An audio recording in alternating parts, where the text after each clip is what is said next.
ऐसे में भारत के प्रधानमंत्री को ट्रंप की तरफ से कॉल रिसीव होता है, और जब ट्रंप का कॉल रिसीव होता है तो दोनों की टेलीफोनिक वार्ता 40 मिनट चलती है। वार्ता इस साल की तीसरी कही गई और वार्ता इस पूरे युद्ध के काल में दूसरी कही गई।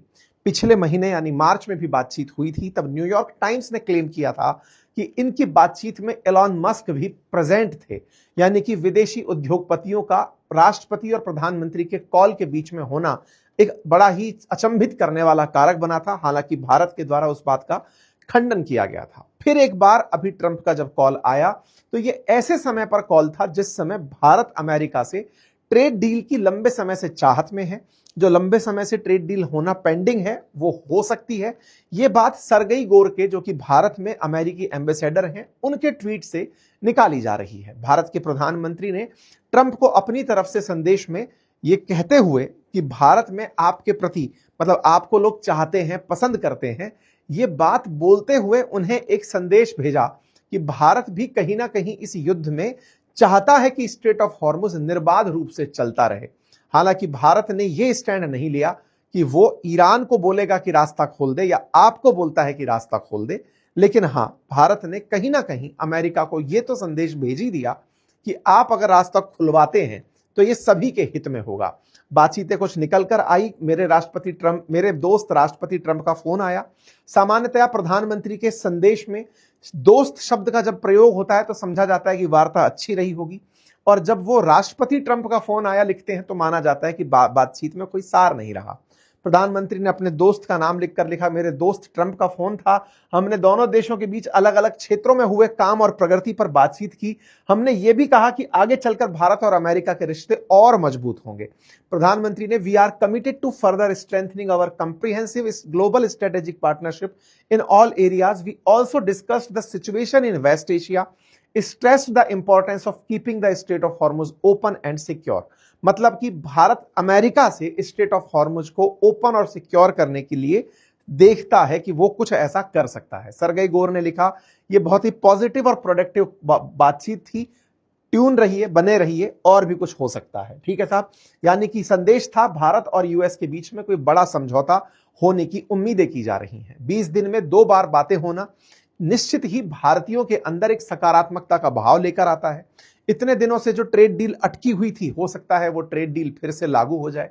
भारत के साथ अमेरिका का तेल सस्ते में उपलब्ध होने की डील हो जाए। तमाम बातें, इन्हीं बातों में एक और बात निकल कर आती है साथियों, और वो ये कि जिस तरह से अमेरिका इस पूरे युद्ध से फायदे में रहा, दुनिया भर के बाजार प्रभावित रहे, इंक्लूडिंग इंडिया भी बाजार प्रभावित रहे।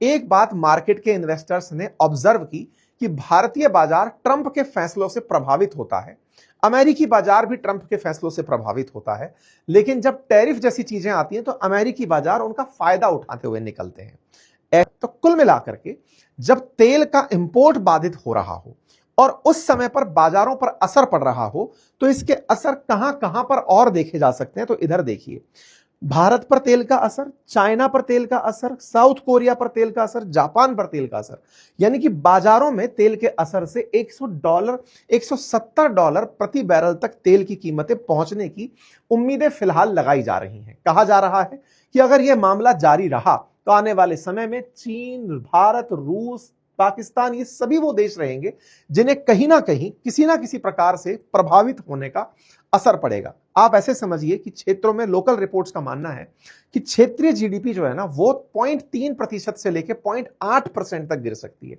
वैश्विक स्तर पर 3.2 करोड़ लोगों को गरीबी रेखा में जाने का खतरा मंडरा रहा है।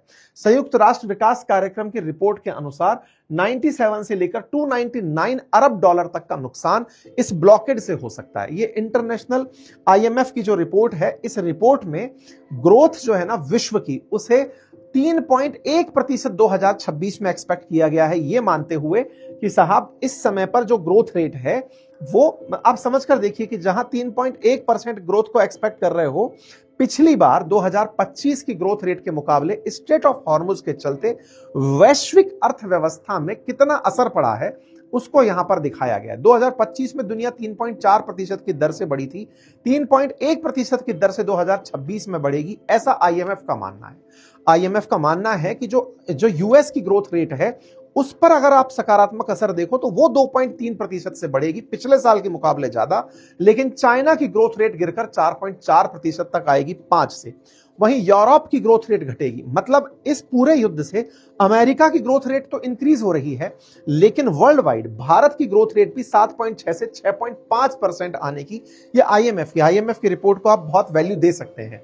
अफ्रीका की भी ग्रोथ रेट घटेगी। मतलब समझकर देखिए कि युद्ध किसी एक के लिए फायदे का हो रहा है, विश्व के लिए यह नुकसान का है। यूके की अर्थव्यवस्था को गिरता हुआ प्रेडिक्ट किया गया है इस स्टेट ऑफ हॉर्मुज की वजह से। मतलब समझकर देखिए कि इस पूरी जियोपॉलिटिकल टेंशन ने विश्व के अंदर संकट खड़ा किया है और अर्थव्यवस्थाओं पर इसका असर दिख रहा है। बात करी जाए ईरान की, तो ईरान की तरफ से क्या संदेश दिया गया है? बोले अमेरिका वाले झूठ बोल रहे हैं, ऐसा है ही नहीं। बोले क्या नहीं है?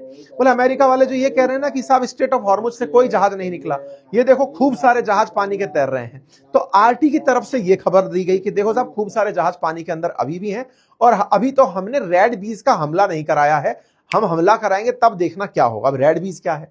असल मायने में बहुत सारी छोटी छोटी बोट हैं ईरानियंस के पास, उन बोट्स को ये ले जा करके जहाजों के ऊपर मिसाइल दागने में, छोटे गोले दागने में यूज कर सकते हैं। बोले हमारे पास अभी रेड बीज, लाल मधुमक्खियों का अटैक तो अभी हुआ नहीं है, हम वो करेंगे तब देखना कि हम रास्ते पर कैसा कंट्रोल करते हैं। कुल मिलाकर के सारी की सारी बातें अब इस बात पर टिकी हैं कि किसमें कितना है दम, दुनिया में हो रहा है गम। कुल मिलाकर के इस पूरी कहानी का जो असर है वो विश्व अर्थव्यवस्था पर तो पड़ रहा है, लेकिन शक्ति प्रदर्शन में ना ईरान पीछे हट रहा है ना अमेरिका। अमेरिका को तेल बेचने का मौका मिल रहा है, लेकिन ईरान के समर्थन में लोगों को लगता है कि भाई ईरान ने अपनी इज्जत बचाने के लिए जो काम किया उससे उसने अपने आप के साथ साथ उन सभी देशों की भी लीडरशिप कर ली जो कभी अमेरिकी दबाव में रहा करते थे। ऐसे में ईरान की सॉलिडरिटी में बहुत सारे लोगों के पोस्ट और ईरान के समर्थन में बहुत सारे देशों के अंदर एकजुटता कार्यक्रम रखे जा रहे हैं कि ईरान, तुमने अमेरिका के सामने डटने की जो क्षमता दिखाई ये काबिले तारीफ है। तो अब समझ ये नहीं आ रहा है कि अमेरिका जीत रहा है कि ईरान जीत रहा है, और इन दोनों में से कोई भी जीते हम सब देशों के ऊपर दिक्कत क्यों आ रही है, इसके लिए यूएन नामक संस्था कर क्या रही है। खैर अब जो भी है केवल सवाल है, शहमात का खेल है, और इस पूरे शहमात के खेल में उम्मीद की जाती है कि ट्रंप की इस मैक्सिमम प्रेशर करने की जो स्ट्रेटजी है ये ईरान को किसी ना किसी तरीके से कामयाबी तक लेकर आएगी कि चलो भाई तुम लोग मान जाओ। चर्चा है कि ये लोग दोबारा बैठकर बातचीत करेंगे, लेकिन इससे पहले ईरान ने कहा है कि हम $270 बिलियन आपसे मांगते हैं, हमें पहले बनाने के पैसे दे दो, हमारे देश को आपने इतना नुकसान पहुंचाया है, हम आपके साथ बातचीत को तैयार हो जाएंगे। तो भाई साहब $270 बिलियन का बिल लेकर के ईरान तैयार बैठा है अमेरिका के साथ अगली वार्ता के अंदर। तो अब अगली वार्ता होगी नहीं होगी ये तो अब आगे का समय बताएगा।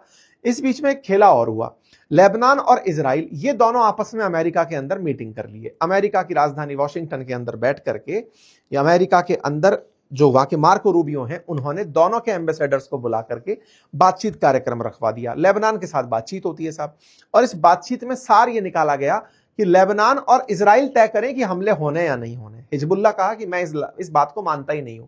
आपको पहले भी बताया था कि लेबनान के अंदर असल में जो कंट्रोलिंग अथॉरिटी है वो हिजबुल्ला है। लेबनान की जो आबादी है उसके अंदर 33% ईसाई है, 33% सुन्नी है, 33% शिया है, और सब लोगों के पास अलग अलग प्रतिनिधित्व। जैसे शियाओं के पास में वहां पर स्पीकर का पद है तो सुन्नी वहां पर प्रधानमंत्री होता है, तो राष्ट्रपति वहां पर ईसाई होता है। और हिजबुल्ला जो है वो एक शिया संगठन है, वो वहां की पूरी पावर डायनेमिक्स में अपनी फोर्सेस को कंट्रोल करता है। सेना भले अलग होगी लेकिन हिजबुल्ला ने अपनी सेना बना रखी है, तो वो इस वार्ता के खिलाफ है। तो अब जो वार्ता इन दोनों के बीच में हुई ये भी काफी समय बाद हुई है, तो अब दुनिया के अंदर जंग जितने भी प्रकार की चल रही हैं उन सब में वार्ताओं के भी कोई सार निकलते हुए नहीं दिख रहे, क्योंकि कोई ना कोई ग्रुप उन्हें मानने से इनकार कर दे रहा है। अमेरिका में इजराइल और लेबनान की वार्ता दुनिया को दिखाने के लिए हुई, लेकिन असली ग्रुप तो लेबनान के अंदर बैठा हुआ हिजबुल्ला था, उससे कोई वार्ता नहीं हुई। तो ऐसी स्थिति में हिजबुल्ला ने उसे रिजेक्ट कर दिया है। इसका मतलब लेबनान पर भी होने वाले हमले रुकने वाले नहीं है, अर्थात ईरान की शर्तों के अंदर जो शर्त थी कि लेबनान पर हमले नहीं करोगे वो भी रुकने वाले नहीं है। आप लोगों को क्या लगता है जरूर कमेंट बॉक्स के अंदर बताइएगा कि ये रुकेंगे या ये रुकेंगे या ईरान रुकेगा। जो भी आपका डिसीजन हो कमेंट बॉक्स में बताइए।